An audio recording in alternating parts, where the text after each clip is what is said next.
A very good afternoon, one and all present here. I'm Priyanshu Srivastav along with my co-partners Nandini Bansal and Naina Keswani are going to present a presentation on the topic cash flow statements.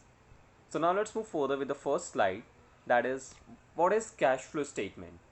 So a cash flow statement provides information about the changes in cash and cash equivalents of a business by classifying cash flows into operating, investing and financial activities.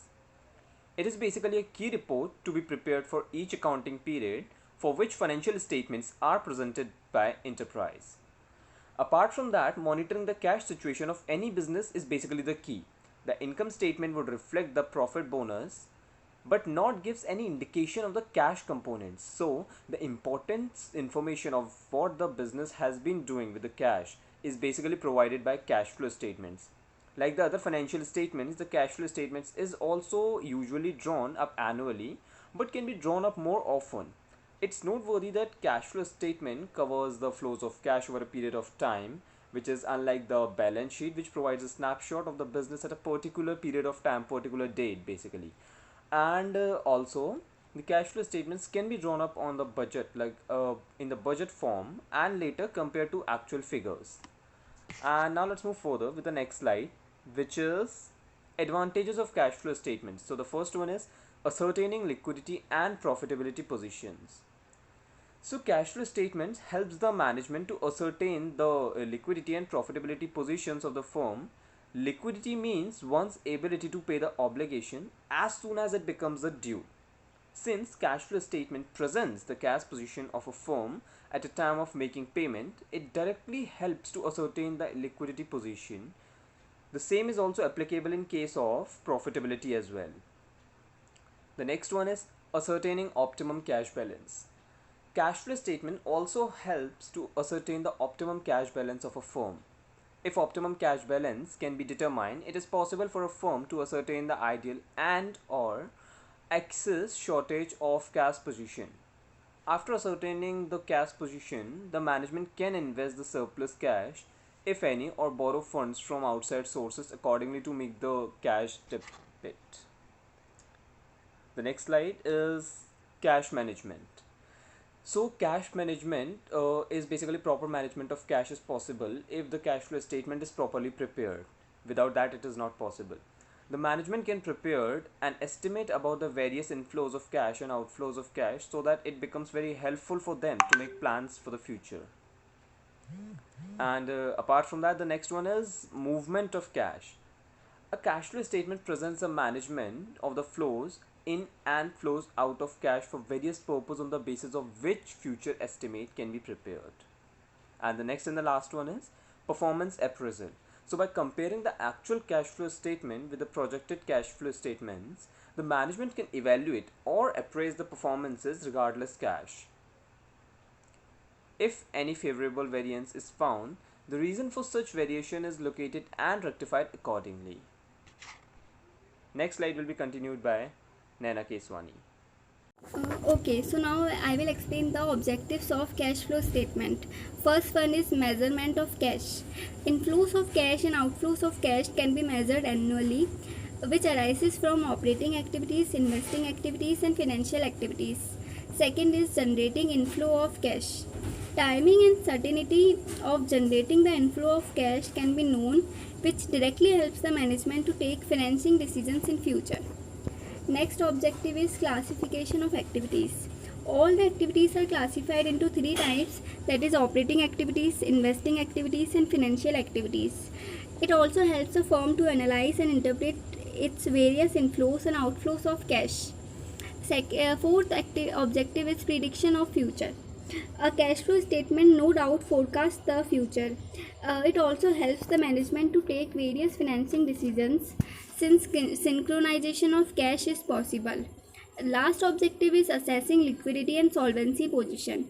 Both the inflows and outflows of cash and cash equivalent can be known, and as such liquidity and solvency position of a firm can also be maintained as timing and certainty of cash generation is known. Now classification of cash flow statement.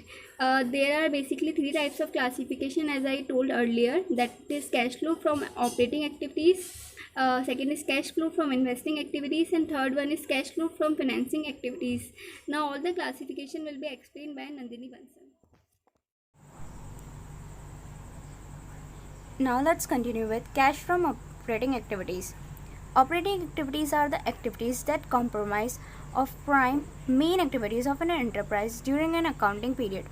For example, for a garment manufacturing company, operating activities include procurement of raw materials, sales of garments, incurrence of manufacturing expenses, etc. These are the principal revenue generating activities of the enterprise. Profit before tax, as presented in the income statement, could be used as a starting point to calculate the cash flow from the operating activities. Cash flows from operating activities are: first, cash received from sales of the goods and revenue service; second, received from the fees, loyalty, commission, and other revenue. Cash outflow from operating activities are: cash payment to suppliers for goods and services, cash payment of income taxes, unless they are can be specially identified with the financing and investing activities. There are few adjustments required to be made to the profit before tax arrive to the cash flow from operation activity. First, elimination of the non-cash expenses, example, depreciation, authorization, impairment losses, bad debts, written off, etc. Removal of expenses to be classified elsewhere in the cash flow statement. Example, interest expenses should be classified under financial activities. Removal of income to the presented elsewhere in the cash flow statement. Example, dividend income and interest income should be classified under investing activities, unless in the case of example an investment bank. Elimination of non-cash income, example, gain or revenue of investment. Now the second one is investing activities. Cash from investing activities. Cash flow from investing activities includes movements in cash flows owing to the purchases and sales of the assets. It relates to purchases and sales of long-term assets or fixed assets such as machinery, furniture, and lands and building, etc. Cash outflow from investing activities. Cash payments to acquire fixed assets, including intangible and capitalized R&D. Second is cash advance and loan made to third party, other than advance and loan made by a financial enterprise wherein it is operating activities. Cash payments to acquire shares, warrants, or debt instruments of other enterprise other than the instruments those held in for trading purposes.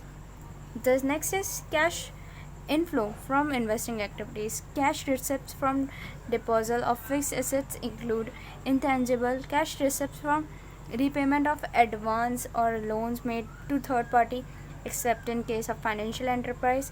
Dividend received from investment in other enterprise. Cash receipt from disposal of shares, warrant, or debt instrument or other enterprise, except those held for trading purposes. The next one is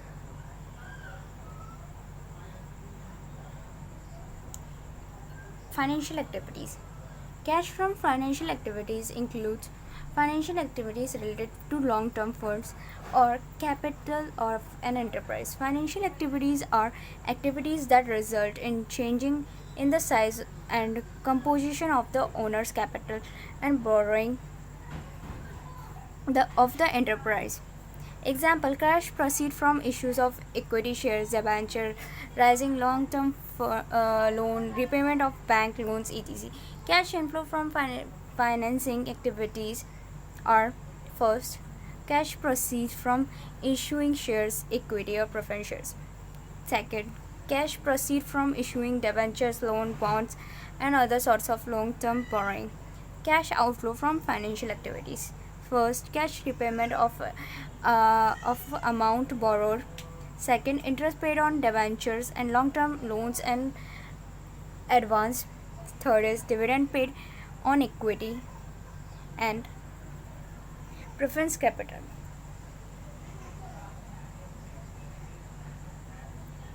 Thank you.